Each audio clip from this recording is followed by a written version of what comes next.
Amidst stacked boxes and furniture covered in white sheets, little Julia rummaged through the attic of the old mansion.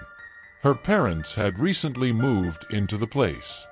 The girl soon found herself fascinated by its mysteries and secrets as she explored the forgotten corners. Julia stumbled upon a rotting wooden chest. Curiosity got the better of her and she carefully opened it, revealing an interior lined with faded green velvet. Inside, nestled between layers of yellowish fabric, was a beautiful porcelain doll. She had curly blonde hair framed by a blue ribbon bow, piercing blue eyes and a delicate smile. Julia held it in her hands, feeling a strange sense of familiarity.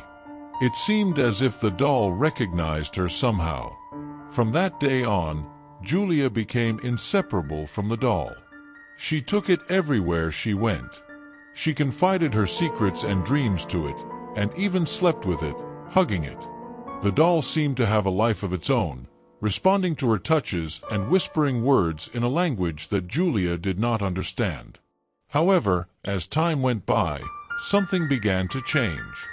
The doll that was once so beautiful and innocent now emanated a dark aura. Its blue eyes seemed to penetrate Julia's soul, and its smile turned into a sinister laugh. The nights became tormented. Julia woke up with terrible nightmares, dreaming of the doll laughing in a macabre way and its eyes shining with an evil light. She tried to get rid of the doll by throwing it in the trash or hiding it in secret places, but it always reappeared intact and more disturbing than before. One day, Julia decided to confront the doll. She held it in her hands and stared at it with determination. "What do you want from me?" she asked with a trembling voice.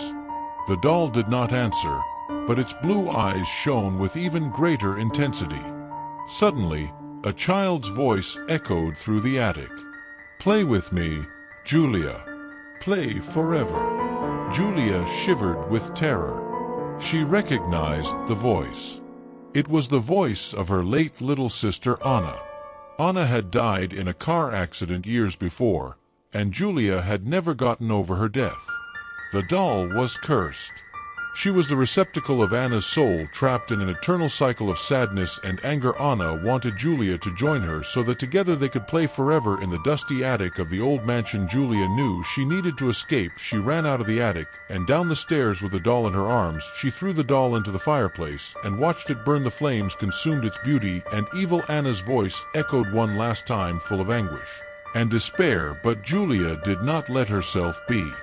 Discouraged, she went up the stairs and burned the wooden chest, destroying the last trace of the curse. From that day on, Julia never saw the porcelain doll again. She still missed her sister, but now she knew that Anna was at peace, finally free from the curse she was learning, and she herself finally free from the terror. She could move on with her life. Years had passed since the nightmare of the porcelain doll. Julia grew up. She moved out of the old mansion and tried to move on, but the shadow of that event haunted her. The dreams had stopped, but there remained a disturbing feeling of incompleteness. Then, on the anniversary of Anna's death, Julia received an anonymous package wrapped in faded green velvet, identical to the one in the attic trunk. Was a porcelain doll intact, as if it had never been burned.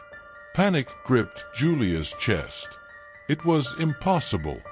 She had destroyed the doll with her own hands. But there was her sinister smile staring at her. Her blue eyes shone with a familiar malice. This time, however, something was different. Behind the doll's blue hair ribbon, Julia noticed a small crack in the porcelain. Carefully, she opened it, revealing a tiny yellowed parchment. Unfolding it, she felt a chill run down her spine. It was Anna's handwriting. Children's hooks that Julia recognized from old notebooks. The note said, "Thank you for freeing me, sister. But our game is not over. Find the real culprit. Avenge me." The blood ran cold in Julia's veins. The doll was never to blame. She was just a container for anger and injustice that she never understood. The blame for Anna's death was not hers, but someone she never suspected. A whirlwind of memories flooded her mind. the strange domestic accidents that always approached her. Her sister suffered, and the cold indifference of her parents, who were always busy, the penny dropped. The real culprit had been living under the same roof for years. Julia clutched the note and the doll tightly, a new determination burning in her eyes. Anna's game had become Julia's mission. She would find the truth for her sister and for herself. Julia's investigation was meticulous and secret. She re-examined the police reports about Anna's death, looking for inconsistencies. She talked to old neighbors and acquaintances, digging deep into long-buried memories. Each new discovery brought her closer and closer to the terrible truth. Her parents' negligence was not accidental, it was calculated. They had deliberately gotten rid of Anna, tired of her fragility and seeing her as a burden. The final point was cold and devastating. Julia exposed her discoveries, controlled fury burning in her voice. Her parents, cornered and with no way out, confessed everything: the guilt, the fear of scandal, the relief of the sick. It all poured out in a nauseating flow of words. Julia felt no anger, just a deep emptiness. Her parents had died for her long ago. That night they failed Anna. Now all that was left was justice. She handed over the evidence to the police, the weight of the porcelain doll disappearing from her arms. The trial was swift and damning. Her parents received the punishment they deserved. But for Julia, no sentence could bring Anna back. In the cemetery before her sister's grave, Julia finally left the doll behind. She placed only the tombstone, a dark symbol of the macabre game that had brought them together and torn them apart. I found you, Anna whispered Julia, tears streaming down her face. Now you can rest in peace with the wind blowing gently. The doll's blue ribbon fluttered like a final wave. Julia knew she would never forget the horror, but she would also carry the memory of her sister with love. She would move on, honoring Anna's life and breaking the cycle of pain that bound them.